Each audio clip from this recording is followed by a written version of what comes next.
Okay, so what historians generally call the Reconstruction era, there's even some debate amongst historians what time frame Reconstruction spanned, when it ended. There's some historians have different ideas about when Reconstruction ended, but will ended in 1877. Reconstruction was a difficult process because the major national leader who seemed to have the vision for what Reconstruction should be, Abraham Lincoln, was taken out of the equation when he was killed.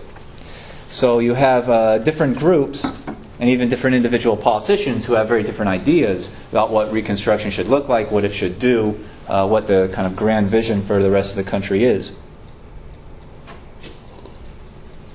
So first we'll go over some different ideas about what Reconstruction should look like according to some politicians, and then we'll talk about larger social groups in the United States and what their goals for Reconstruction were until we get into the kind of nitty-gritty political arguments and debates about what should happen. So Lincoln was obviously president for the entire Civil War, the actual fighting. In 1863 he issued an executive order which is one of the clearest statements on what he thought Reconstruction should be from a government perspective. So he issued this as president and tried to start the idea or the argument about what Reconstruction should do even when the war was going on, in the middle of the war actually. So his proclamation argued that there should be a full pardon for all Confederacy members. The Confederate president, vice president, senators, governors, generals, colonels, soldiers, all the way on down the line, that they will be pardoned for their activities against the United States government if they're willing to take an oath of allegiance to the U.S. government again, and also accept the end of slavery. Those were Lincoln's two demands, and would be basically for the rest of his life. Accept the end of slavery and then put down your guns and go home. Lincoln did not want to have the major treason trials. He did not want to hang Southern leaders for their basic betrayal of the United States and their revolutionary attempts. He wanted Reconstruction to be fairly easy and not vengeful.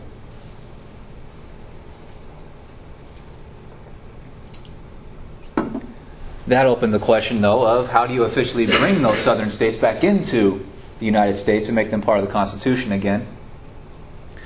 Lincoln set a level where he said, if you go back to the last election, the last national election that the southern states had participated in 1860 when he was elected president, he said you take the amount of people in each southern state who had voted in that election, and he said when 10% of that number take those oaths of allegiance, then those states can apply to be readmitted to the United States and have all the kind of equality and privileges that come from being states. They get to elect their senators and representatives into Congress, and they get to function just like all the other states again.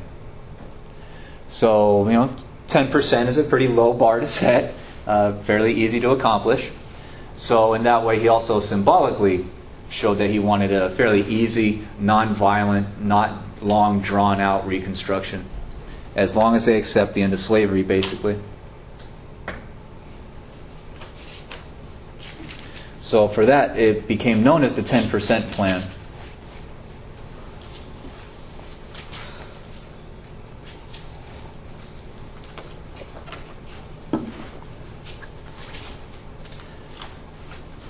One of the problems, though, is that this is not law. This is just the president's pronouncement of what his vision of Reconstruction is. This does not have the weight and the responsibility of being an actual law, a national law. So who writes the laws in the country? Does anybody know who writes the laws in the United States? Congress. So Congress rose up in 1863 and 1864 and said, we don't want the president to just run Reconstruction by himself. They said this should be a legal mechanism, and since Congress passes laws, Republicans in Congress start passing their own versions of what Reconstruction should look like. There is a core group of Republicans in Congress that over time become known as the Radical Republicans. These are people who want to kind of inflict a much harsher Reconstruction on the South. And they pushed through a proposed law called the Wade-Davis Bill of 1864, where they really ramp up the demands on the South. They increase the amount of specifics in these oaths of allegiance that Southerners will have to take. So they're not very vague anymore the way Lincoln was offering. And they ramped up the percentage, said they don't want just 10%, they want half. So they want at least a slight majority of Southerners taking these oaths of allegiance before their states can apply to get back into the United States.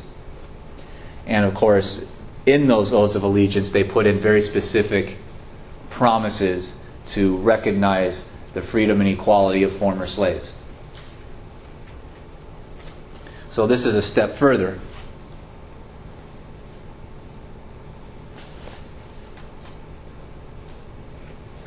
This bill, though, did not become law because Lincoln did not sign it. He let it languish in 1864. And in January of 1865, a new Congress is coming in. You've had national elections to Congress, the Senate, and the presidency in November 1864. So all those new politicians are going into Washington, D.C., or new ones if they hadn't been elected before. The ones who were re-elected just still live there. But a new Congress starts, and under the Constitution, once that old Congress ends in December, all the laws that it had tried to pass that hadn't been signed by the president, they're just gone. You have to do it all over again. So Lincoln, in refusing to sign the Wade-Davis Bill of 64, basically killed it and forced Congress to do it again. But of course, Lincoln is killed before they can really do anything. So it's still very much up in the air. Who is going to run Reconstruction? Will it be the president? And of course, now Lincoln is gone. So you may get very different ideas of coming from the new president about what Reconstruction should be. Or will Congress run Reconstruction? And this generally happens in U.S. history, especially in times of war. When the United States goes to war, generally the presidency takes on expanded power. They start doing a lot of things that presidents don't usually do when there is no war. Because people tend to turn to the president as the head decision maker, basically. When wars wind down or when they end, generally the presidency has a lot more power and doing a lot more things than normal. So Congress kind of reemerges at the end of most wars and reasserts its authority. And this is often seen by historians as one more instance of that. At the end of the war, Congress was reasserting its authority, its power, and trying to take some of the powers back from the presidency. So you get this kind of tug of war between the two sides. So questions about any of that at all? Okay, so there's a controversy going forward under the new president and the new Congress in 1865. Different goals for different segments of society. So we're basically going to break this down into three basic, very large sections of U.S. society at the end of the war. Northern whites, Southern whites, and of course, the former slaves. So what did the Northern white people want from Reconstruction? They seemed to want it to go as fast as possible, as long as it did the job. The South has to accept the end of slavery. Once they do that, bring the Southern states back in as quickly and easily as possible. That seems to be the Northern white people's goal. Get the South back in. Don't draw it out. Don't make this a long, painful process. Rebuild the United States as fast as possible to start the healing process and put the Civil War into the past. Yeah? If they weren't states, what were they? That's one of the great questions. A lot of congressmen consider them enemy-occupied territory. And there are immediately calls for the U.S. Army to go in and literally occupy southern cities and southern states to ensure their loyalty to the United States again.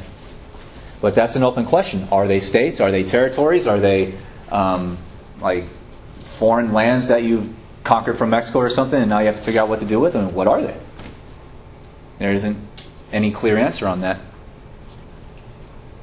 And of course the Southerners say, of course, we've been states the whole time, but that wasn't their argument 2 or 3 years before. They argued they were a different country. So That's very much up in the air.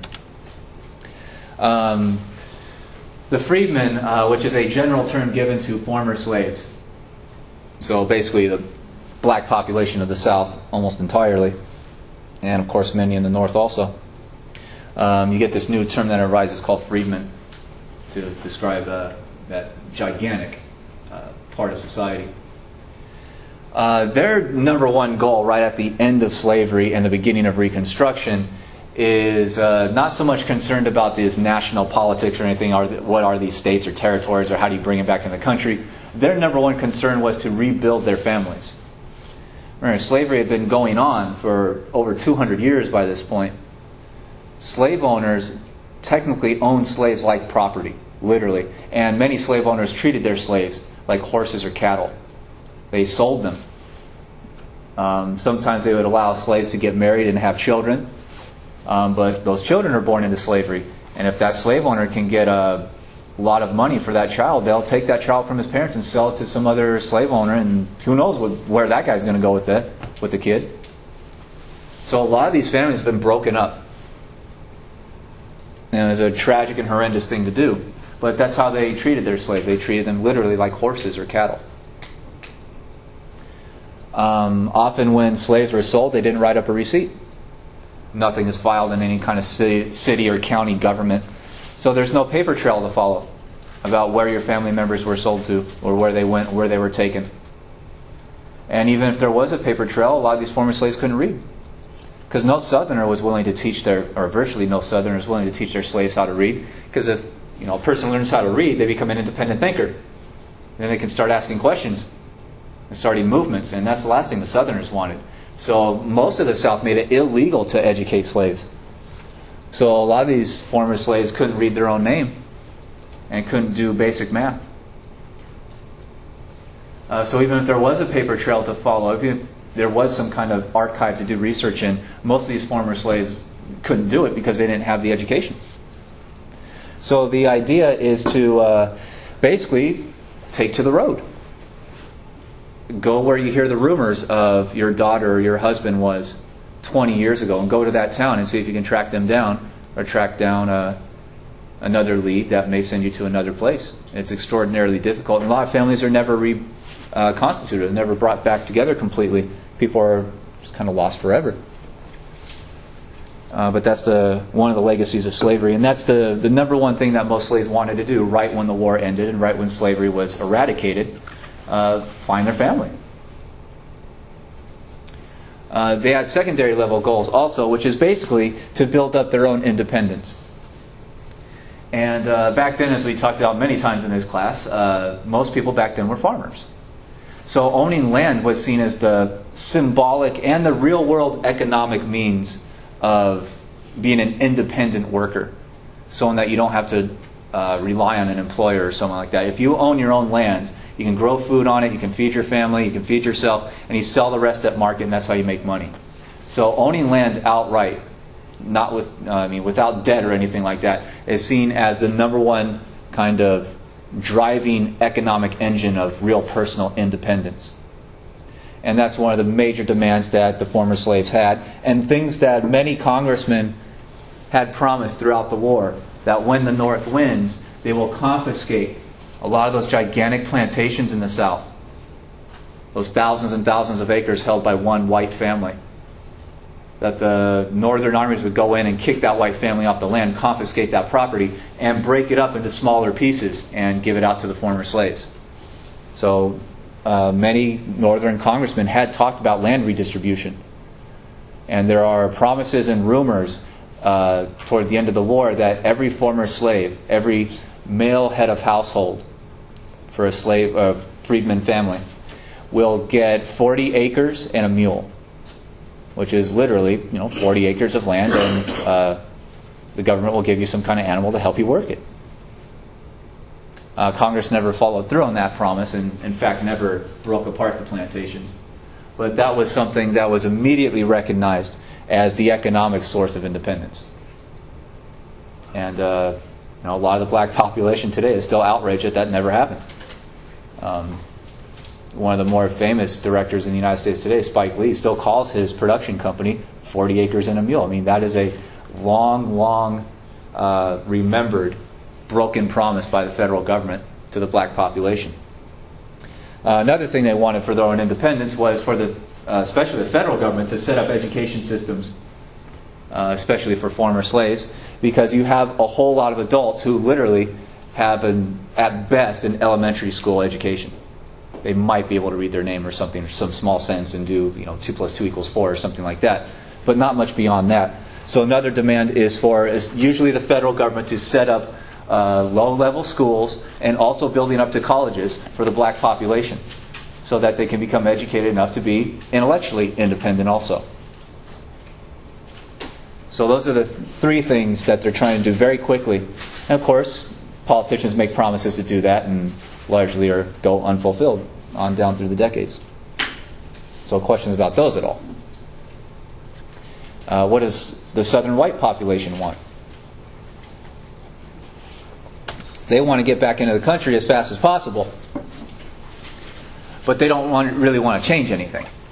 The southern white population that was in power, and obviously oppressive power in the time of slavery, they controlled all political institutions.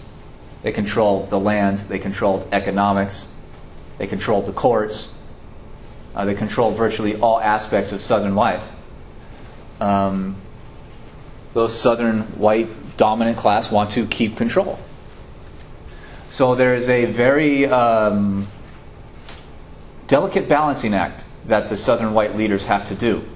Because in order to get into the United States again, they have to make promises to the federal government, to the President and the Congress in Washington, D.C., that they're actually going to follow instructions, they're going to accept the end of slavery and make the former slaves into equal citizens.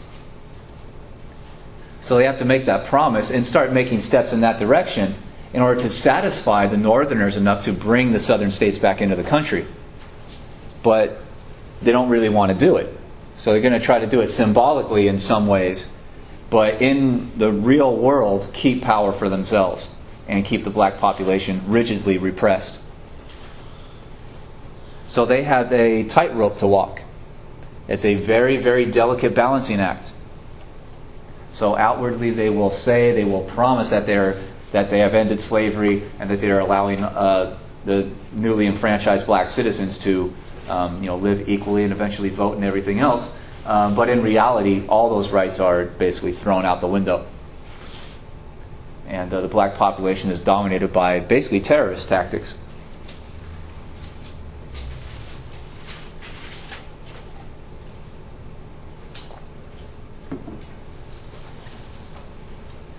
So questions about that at all? And this is where you get the real power of the so-called radical Republicans. When they start recognizing that the Southerners are only making promises and taking small steps, but in reality that this stuff is actually going on, the so-called radical Republicans will put their foot down and say, no, absolutely not. And they will send in the U.S. Army to occupy the South and to enforce equality, and especially black voting rights. So that will go on for several years. How did the Southerners do this? Well, number one, at the state level, they promised to accept the 13th Amendment, the end of slavery, and eventually a couple more amendments that make all the former slaves into citizens and then give them voting rights. So they officially, at the state level, accept those constitutional amendments and say they're going to follow them.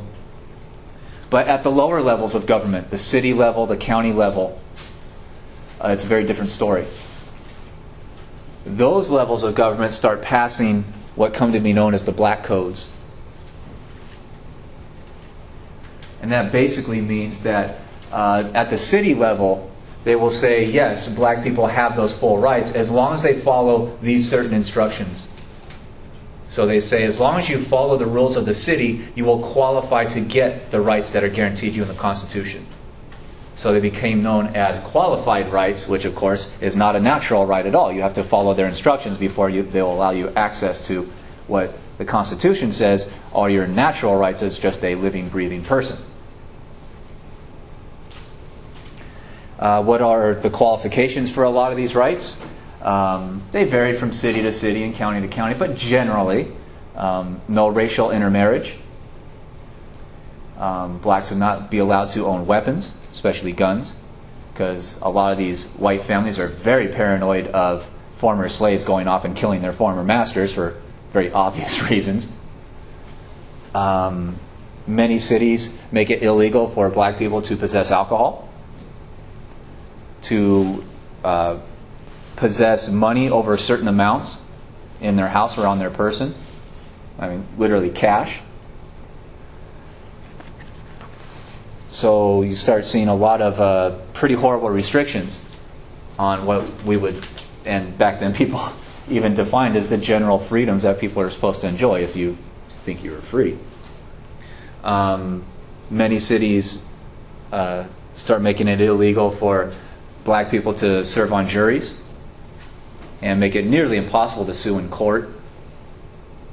So the court system is dominated by white landowning class. Many cities start passing what they call vagrancy laws. And a lot of these laws very specifically say that any black person that is unemployed, that is just kind of walking around in the city or walking around in a town, since they're unemployed, they are technically loitering. If you guys know what loitering means. You're just kind of hanging out. You're not really doing anything, so police get suspicious of you, right? You still have loitering laws around now? Absolutely. But they said that virtually any black person that is unemployed, that's just kind of hanging out, just milling around, walking down the street, they can be arrested and thrown in jail for vagrancy. Why would they throw them in jail? Because black people that were put in jail were put to work. Cleaning up highways, or building sewage systems, doing city-level kind of maintenance work, in order to, quote, teach them the value of work. Which, of course, is a giant insult to a class that had been formerly enslaved. But the enforcement of that law hinges on the definition of employment, right? How do you define who's employed and who's unemployed? Most of these laws define employment as working for a white person. And that virtually eradicates the ability of black businesses to spring up and become economically powerful themselves and to accumulate wealth. Because if you don't work for a white person, then you're technically unemployed. Therefore, if you're just walking down the street in a town, you could be arrested and thrown in jail.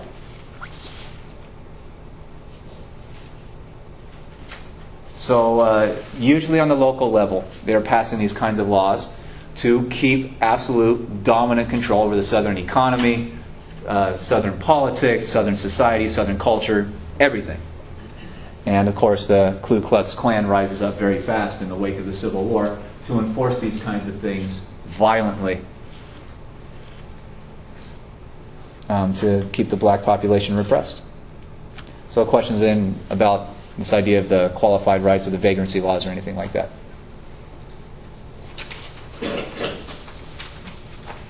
Nope.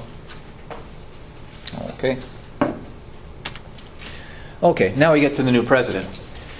So, Lincoln was shot just about a month into his second term. And the interesting thing one of the interesting things about his second term is that he had nominated a Southerner and a lifelong Democratic Party person as Vice President of the United States in 1864 because Lincoln was so afraid of not winning that election in the summer of 64. So he brings in a Democratic Party guy and makes him Vice President. Of course, in largely September and October, Lincoln's popularity skyrocketed again with Sherman's attacks and whatnot. So Lincoln has eventually won re-election fairly easily. But the new Vice President, I believe he was from Tennessee, he comes in. This guy's basically an afterthought because everyone knows that Lincoln's the guy in charge until that one night that he wasn't anymore. And now this guy is President of the United States. There are no congressional laws determining what Reconstruction is. So Johnson is a Democrat and a Southerner, and he says that he is going to fulfill Lincoln's promises on Reconstruction. That he wants it to go easily and quickly, painlessly as possible. So Johnson has an opportunity because in the spring of 65, Congress goes on recess for a couple weeks. They go back home. So Johnson has a few weeks to basically announce what he wants to do and really just run the government, the federal government. So he announces in that time span that his policy is going to be to give presidential pardons to former Confederate leaders. And his rule is that any Southerner worth more than $50,000 in land or money or resources or whatever, if your estate is worth more than $50,000, which is basically millionaire status back then, that those Southerners, whether or not they had participated in the Confederacy or not, they have to get a formal presidential pardon for what they had done during the war. And because the Southern white families own these gigantic plantations, there's a lot of them out there. So in the summer of 65, a lot of these Southerners start sending their applications to the White House to get their pardon. And one would hope that the president sits down and reads every single one and says, weighs it in his mind, takes a few minutes and thinks, does this person really deserve a pardon? What's the long-term implications of a pardon for this person? Johnson appears to have not done that. He signed somewhere around 20,000 of these things over the summer. So 20,000 in about 90 days. And do the math on that and tell me how many that is per day. He is not reading these things. The pardon is a rubber stamp. It goes through without much analysis, not much research at all, if any. So that's his plan on the individual level for presidential pardons, and he's signing them like crazy throughout the whole summer. And he also announces that states, in order to get back into the country, the southern states will have to convene special assemblies at their state level to nullify secession, to say that that was a mistake, they take it back, to repudiate the Confederacy's debts, which means anyone who loaned money to the Confederate government or the southern governments during the war, that money is gone. You're never going to get repaid. You might as well have burned it. So he wants the kind of economic powers of the South to not have allegiance to the individual southern states anymore. It should be going back to the federal government. That's his plan. They also have to pass laws in these special assemblies to accept the 13th Amendment that eradicated slavery. And once they do all that, then they can re-enter the United States. They can hold their statewide elections to have senators and congressmen go back to Washington, D.C. So that's Johnson's plan. And since there's no congressional law, this stuff is pretty much vague and up in the air. This seems to be a pretty solid point-by-point plan to get the southern states back in. And he implements it.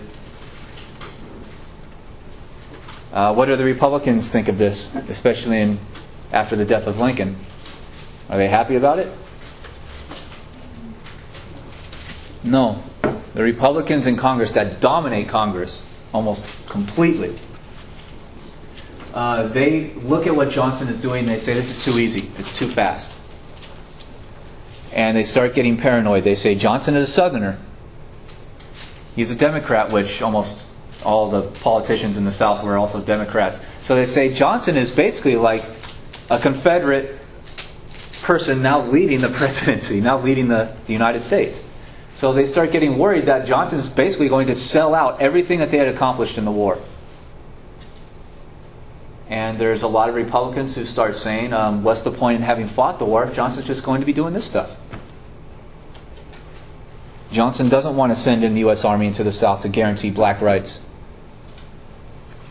or equality. And he publicly says he doesn't want to do it. So this causes outrage amongst many Northerners. They fought this horrible, bloody civil war. And basically that they won the war, but they're losing the peace negotiations. Because now they have a president who is basically a Southerner himself and willing to give in to everything that the South demands. And by the end of the year, Johnson's program seemed to be pretty much complete. The pardons are signed. The southern states had convened their assemblies, done all the things that he requested, and have held their elections for Congress and the Senate, and are sending their people back to Washington, D.C. to take up their old seats in the Senate and in the House of Representatives. So they're trying to get back into the federal government and take their old position in get all their voting rights and whatnot. And the Republicans are outraged because the Republicans look around and they see the Southern leaders are not fulfilling the demands that the North is implementing, that the North is demanding. The South is not guaranteeing black equality. And in fact, a lot of those Southern assemblies are not even ratifying the 13th Amendment, which ended slavery. They're outright refusing to guarantee black equality. And the Republicans are outraged. And another demand that especially Republicans had is that no former Confederate government member could ever be elected to any political position in the United States again. That they're basically banned for life from politics. So if you're a Southern governor or a Confederate senator or a Confederate president or a Confederate general or colonel, you have sacrificed your political career. That's the Northern demand. But when the Republicans in Congress wake up one day and they see all these former Confederate military leaders being elected senators from the South and now going back to the Senate and saying that they should be allowed to debate and have voting powers in the U.S. Senate, the Republicans say, no way, absolutely not. You are not doing what we demanded, therefore you will not be allowed to become states again. And this is where the fight really turns out. The Republicans refuse to give their official voting bloc back to the South in the federal Congress. And they start arguing against Johnson, saying, Johnson, Mr. President, your policy has outright failed. They're not doing the things you demand. They say they're doing it, but not in reality. They're making promises about it, but they're not fulfilling their duties. And because they seem obviously unwilling to do what we demand, then we'll have to send in the U.S. Army to force it. And Johnson didn't want to do that.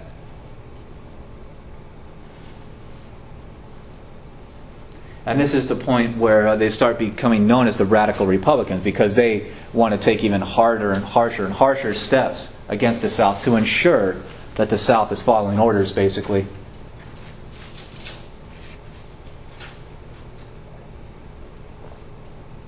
And this is where people start to ask, what would Lincoln have done if he was alive? Would Lincoln have taken the Johnson route of just allowing the South to get away with it? Would Lincoln have willingly sent in the U.S. Army like the Republicans demanded? It's impossible to know because he wasn't around. But Lincoln was willing to fight that war year after year, as bloody as it was, in order to guarantee equality and the end of slavery. So there seems to be some evidence, some kind of precedent that Lincoln was willing to use that massive threat of violence to fulfill the demands that he had. Well, that doesn't mean you can answer the question completely, because it's a different political circumstance after the war.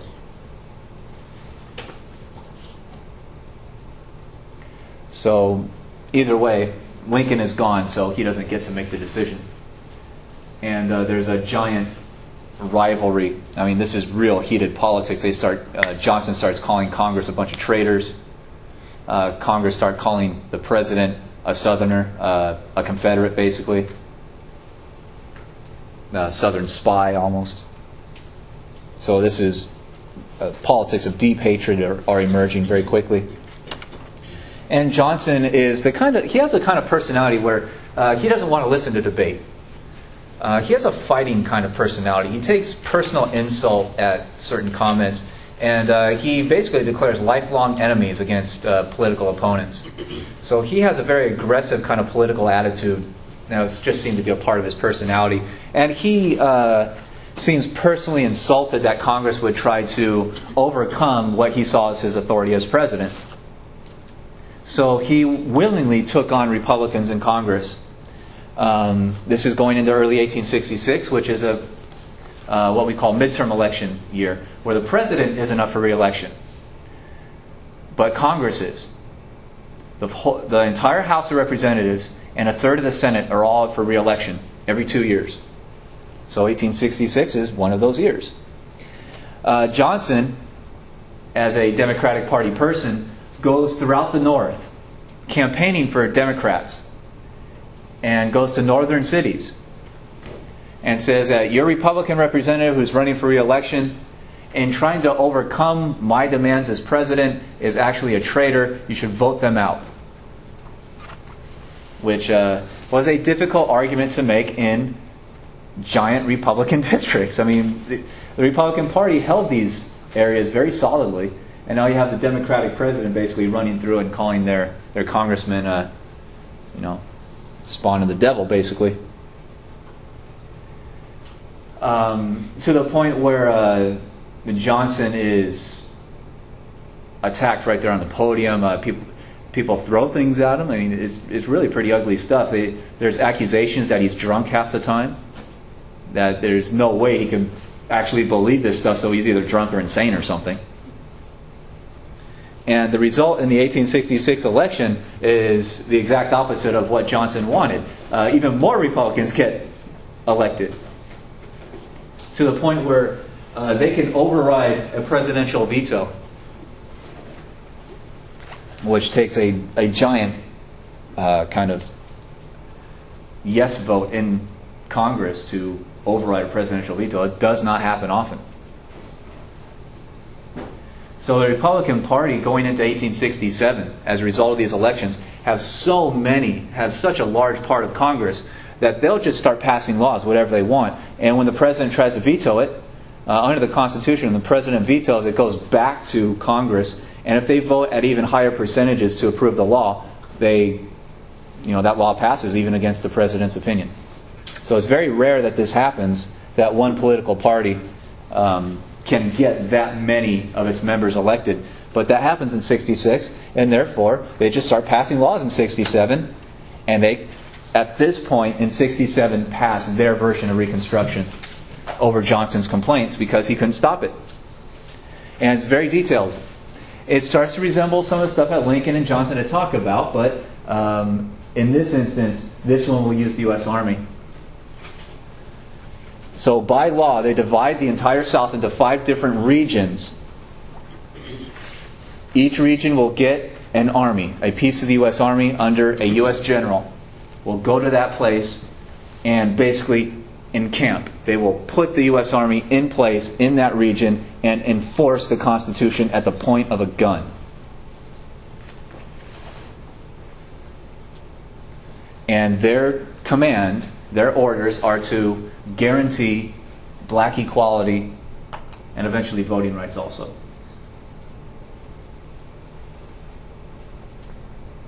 But guarantee their civil rights, their legal rights, their social rights, their political rights, on and on and on, and their property ownership rights.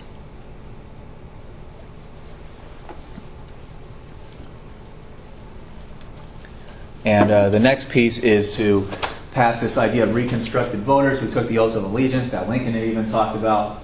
Once you get a certain amount of them, individual states can write new state constitutions that guarantee black equality. Once they do that, they can elect their state legislators and their state governors.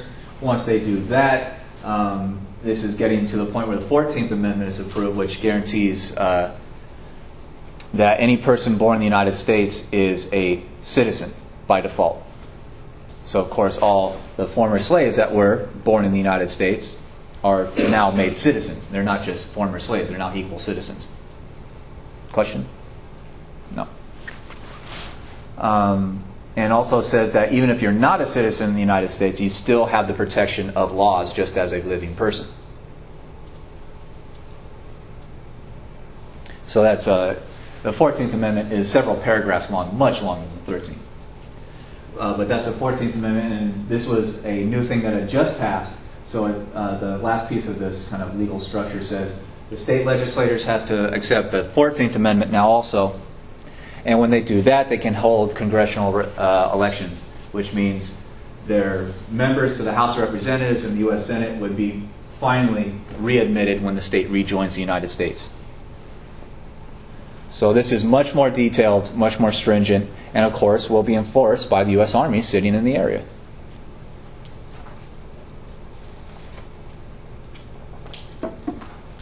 And And it takes quite a bit longer for the southern states to fulfill all these demands.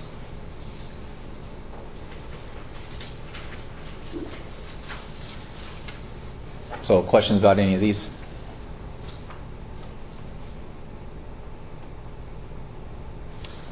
Moving on. No response. Okay. All right. Johnson is outraged that this is going on, and he can't stop it. Even when he vetoes it, and they just override his veto, so he can't stop it. The so-called radical Republicans in Congress are so angry at President Johnson that they basically come up with a new law as a conspiracy to knock him out of office. So the leadership of the Republicans basically decide that they want to eliminate Johnson. So they pass a law designed to get him to break the law.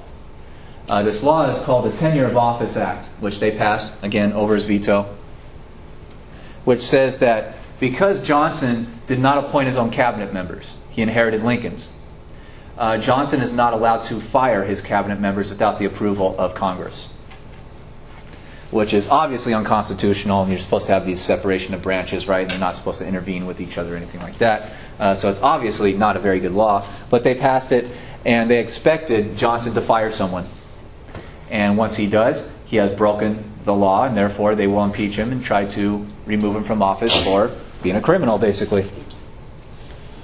Johnson didn't like Lincoln's old Secretary of War, Stanton, and had threatened to fire him several times, and eventually did. So did that later in '67. And therefore, the president has broken the law, this tenure of office law. And this is the excuse that Congress gets to put him on trial for breaking the law and trying to find him guilty and remove from office. So Johnson becomes the first U.S. president to be impeached, which means this is a vote taken in the House of Representatives where half of Congress basically decides that the president has broken a law, and they vote to formally charge him. So the House votes to impeach him, which is to bring the charges against him. The other half of Congress, the Senate, will be the jury. So you will get a trial of the U.S. president in the Senate over whether or not he broke this law. It takes a 2/3 majority in the Senate to remove the president, to find the president guilty and knock them out of office. Why is Congress doing this? Because Johnson doesn't have a vice president. Back then, when the vice president ascended, the vice presidency is vacant. So what happens under the Constitution when there is no vice president and the president is eliminated? Yep, they choose the next president. And basically, Congress they would choose one of their own Republicans to be the next president. So this is basically a conspiracy of Republicans to knock Johnson out and to put one of their own in the White House. And this trial goes forward. And it happens in, I believe it's April of 1868, which is a strange time to impeach a president because Johnson was up for re-election in '68. He's so unpopular throughout the country, he's not going to win, and everybody knows it. So why impeach the guy in his last few months in office? That shows you how much deep hatred there was. But they do impeach him. They bring charges. A trial goes in the Senate, and they eventually take a vote. Johnson survives by one vote. Yep. So it came right down to the wire. The few Democrats left in the Senate joined with a very few Republicans who recognized that this was a trumped-up charge against him. He wasn't actually, treasonous against the Constitution or anything like that. This was a conspiracy against him. So he is declared innocent by one vote, and he will serve out the rest of his term in the presidency. But 1868 is another election year, so Johnson is basically done at that point. And you're going to get a new president elected in November. So that's the end of Johnson's presidency. But this is one reason why historians and textbooks call these guys the radical Republicans, because they took these radical steps to keep power.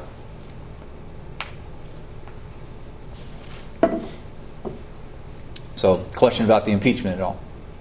And the impeachments are almost always just political in nature, where one party has the power to try to knock a president from the other party out, and they try it. Does anyone know how many times it's been done? 3. And it hasn't happened, it just happened 13 years ago, 1999 I think it was, where Clinton was impeached and found innocent in the Senate. No president's been removed with this. They've been accused, but not removed. So 2 have been declared innocent, and 1 guy resigned before the trial started. Okay. So the so-called radical Republicans, in some ways are radical politically because they're trying to knock Johnson out in a lot of ways. In other ways, they're not so radical. And Reconstruction for the long term ends up being a very large failure. Obviously, on several levels. And the biggest level, of course, is black equality. That does not become a reality for another 100 years because the radical Republicans, for several reasons, were unwilling to take the major steps that probably could have broken the white elite's power and allowed for a greater equality. So Congress, under the so-called radical Republicans, they cannot stop the terrorist groups like the Ku Klux Klan from attacking the black population, even with the U.S. Army sitting around in a lot of places and actively on patrol throughout cities and whatnot on a daily basis. The radical Republican Congress was not able to reorganize Southern politics in order to guarantee that former Confederates did not make it into office and therefore dominate Southern political bodies into the future. The Republican Congress was not able to implement or create any kind of large black educational systems for the former slave populations.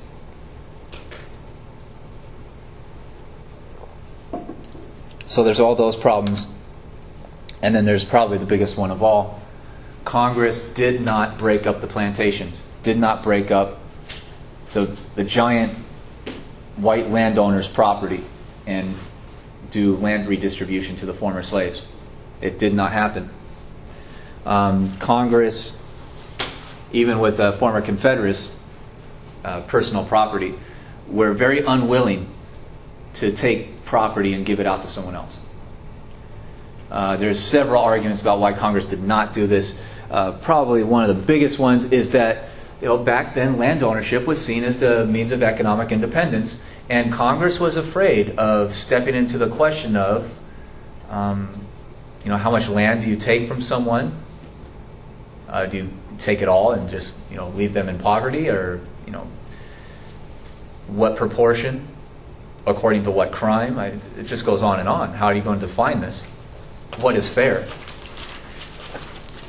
And also, governments often don't want to take money and power from the people that are giving them money to run elections and get elected, right? To run campaigns and win office. And that's still very true today. The elite class that basically bankrolls campaigns today, they're not taxed very much at all. You probably pay a higher percentage of taxes than the billionaires that are funding these campaigns. And that's statistically proven in a lot of ways. There's also an argument that even a lot of these northern politicians may have had a vested interest in keeping the black population poor and oppressed. Remember, a lot of these northern politicians are also rich themselves and therefore stock owners in large northern companies, which are by then factory systems. And a lot of those northern factory owners were looking to the south as basically an untouched area where they could start building factories to grow their business and make more money. And a lot of congressmen were investors in those companies. So a lot of people in Congress may have been very willing to keep a certain amount of the population poor and oppressed, because if you build a factory in that area, what do factories need? They need a lot of very cheap workers, cheap labor. And if you have a repressed population, they go into the factories and you pay them very little and there's not much they can do about it. So that's another historical argument that many congressmen had a vested interest in keeping some group of people very poor so that they can work for very low wages. And therefore you increase the factory's profit margin, and investors take that money. And another major problem is that the 15th Amendment that guarantees voting rights to the black citizens is only put in place after the 1868 election, when the Republican candidate Grant, the old general from the war, was expected to overwhelmingly win the White House, and he barely did. So Congress, in passing the 15th Amendment, may have been looking to guarantee not just that black people be allowed to vote, but if you allow them to vote, they know what party gave them freedom. It's not much of a mystery. That's why the Republicans to this day call themselves the Party of Lincoln.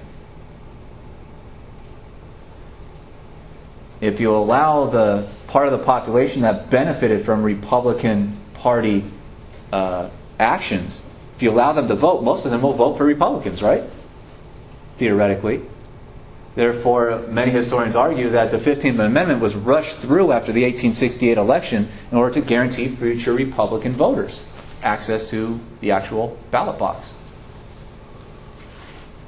So were the radical Republicans in Congress doing this because they wanted to guarantee black equality?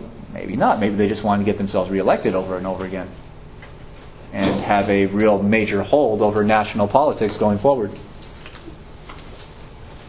So each of these arguments is basically different pieces of Congress doing what is in their own interest and not in the interest of real equality throughout the whole country.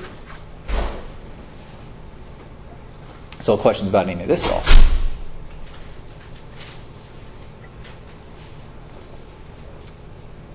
Moving on. Alrighty.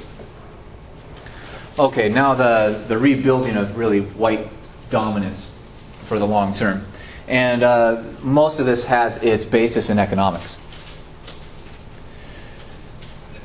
When slavery was eradicated, you have these promises that not only are these people now not slaves, but they are allowed to go on the free labor market, which means they'll be able to move around and choose where they want to live, choose what kind of jobs they want to take, on and on and on. The only work experience that virtually all of these workers had was as farmers out in fields.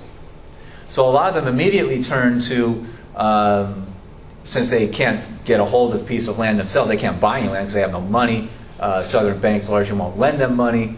They're not being given land by the government through redistribution. So the only way that a lot of these experienced farmers have to make a living is to basically hire themselves out to large landowners who need workers. So in a lot of instances, families will move around and whatnot, but sometimes they go right back to their former slave owner and work for that person as a wage worker. The way they divided the wage back then became known as sharecropping, where basically if, say, the white family owns thousands of acres on a plantation, they divide that plantation up into like 4 or 5 acres each, and they allow different black families to live on that land. They don't own the land, they just kind of live there, kind of like renting an apartment or something. And they agree to work those 4 or 5 acres, grow the food, and do all that.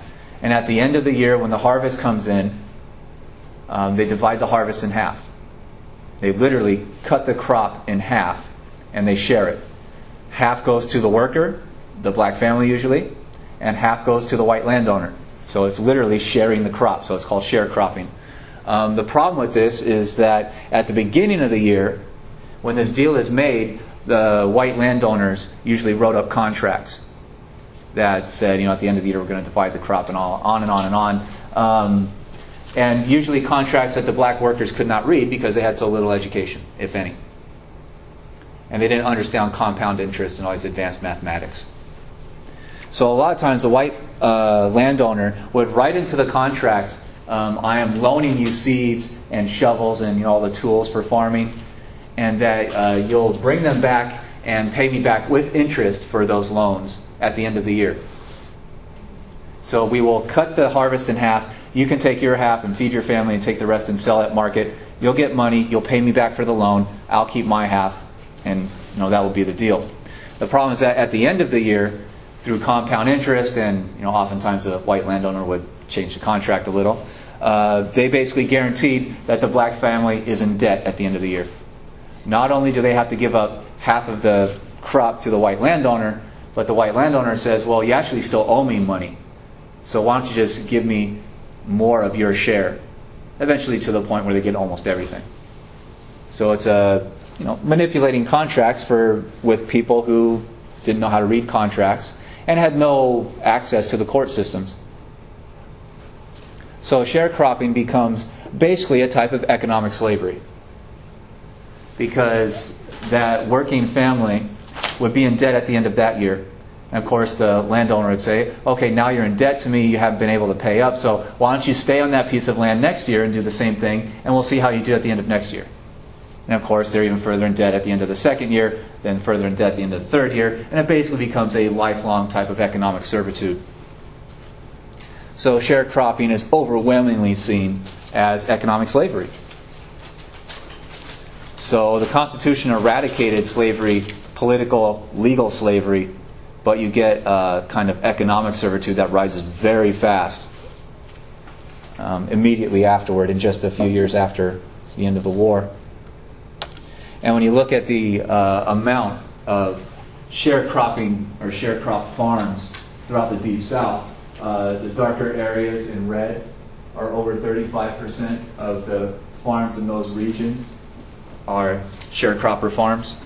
So you see that sharecropping is a very big system in the South, and is a system that keeps black families in literal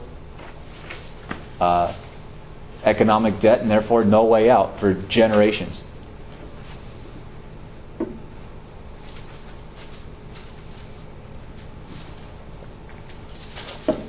So a question about sharecropping at all? No. Okay. Another system of oppression is just through straight-out violence.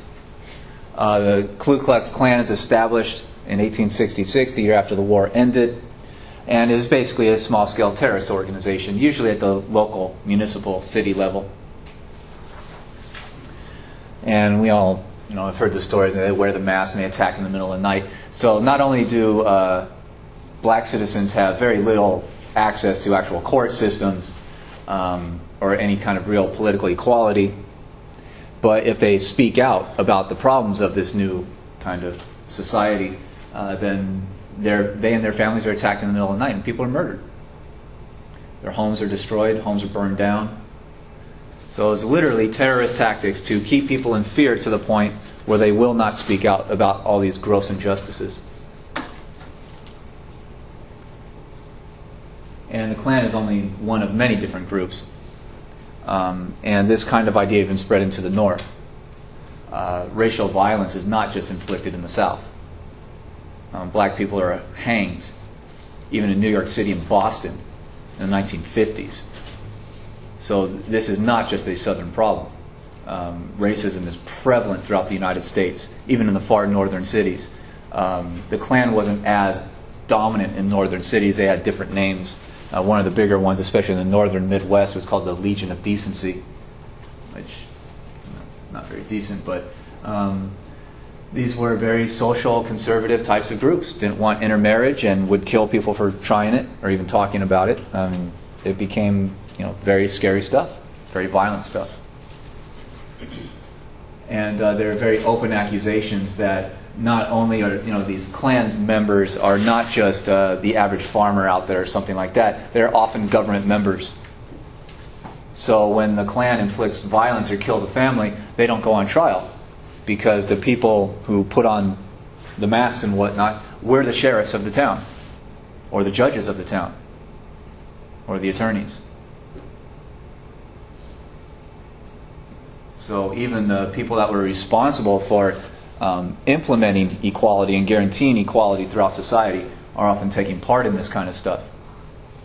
So the constitutional guarantees of equality and liberty and voting rights and whatnot are just not enforced, and especially throughout the South, but it's fairly general throughout the entire United States.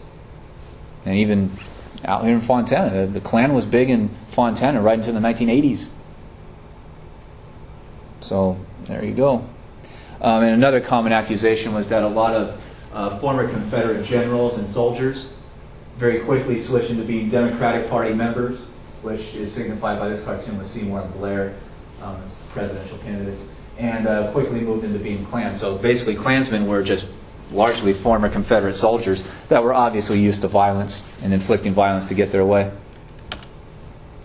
And they did not just threaten the black population with it. They threatened any white people who would try to support the black population in getting access to their rights. So this cartoon is showing that a Democratic Party is conspiring with the Klan to kill any opposition. And the Democratic Party will win almost every single vote in the southern states, presidential votes, on and on and on, all the way into the 1950s, and even in the early 60s. So the Democratic Party is aware of this and conspiring, and they get their votes, and the Klan gets their permitted violence. But they're not just threatening to kill black people who rose up to speak out, but also threatening to kill white people from the North that would dare to go into the South and even start talking about these things. So it's a threat of mass violence. And again, a lot of these groups are not legally punished until 1950s at best. So this goes on for 100 years.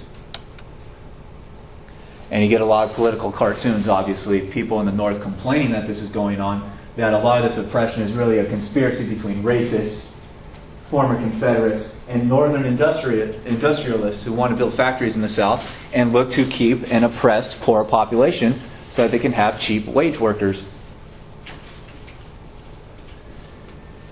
What Karl Marx would, in this era, call wage slavery.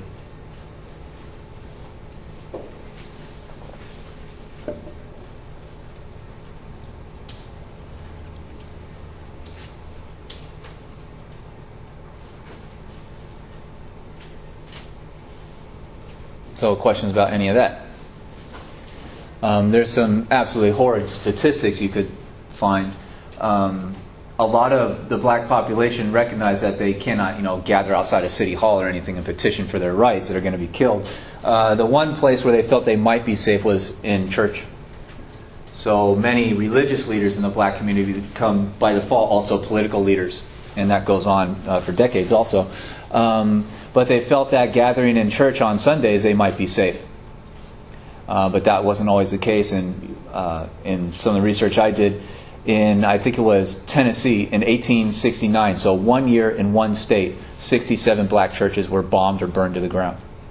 So this is massive waves of violence that are killing many, many people, and obviously statistics are not very reliable for the eventual death toll. I mean, it could be millions of people that are killed in these waves of violence. And it's something that Southern politicians accepted as normal. And even liberal Democrats like Franklin Roosevelt never even tried to touch this kind of stuff because they relied on the Southern vote to win presidential elections. Okay, now going into 1876. 1876 is another presidential election year. So especially one of the major problems of this kind of oppression is that the United States Army being in the South was really the only place. If you're living in a town where the U.S. Army is encamped, then black people could vote for a while. They could have access to court systems. And even got a few black congressmen that are elected from the South while the Army is in that place. The problem, though, is that the Army can't be everywhere at all times, right? And the Southerners view it as an occupation force from a foreign country, basically. So the Northern occupation of the South throughout Reconstruction is very controversial. And Grant believed in it. And he was elected in 68, re-elected in 72. So Grant has 8 years of being president. And he is a big believer in this occupation. The occupation is expensive. You have to pay those soldiers. You have to, give them food and housing and whatnot. The Southerners hated it for obvious reasons. And it became increasingly expensive and unpopular in the North because it was obvious that it's expensive and its goals are not being achieved.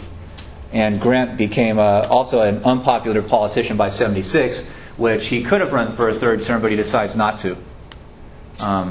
He had basically appointed a lot of corrupt people into the government, and that was coming back to haunt him. So the election of 76, Grant is basically out. He goes into retirement. And he'll later think about coming back and running for a third term, but that's later. So the Republican nominee is a former Northern general from the war named Hayes. The Democrat nominee is named Tilden. And the election of 76 is the closest presidential election in history up till the year 2000, the Bush-Gore election. Hayes won the electoral vote by 1.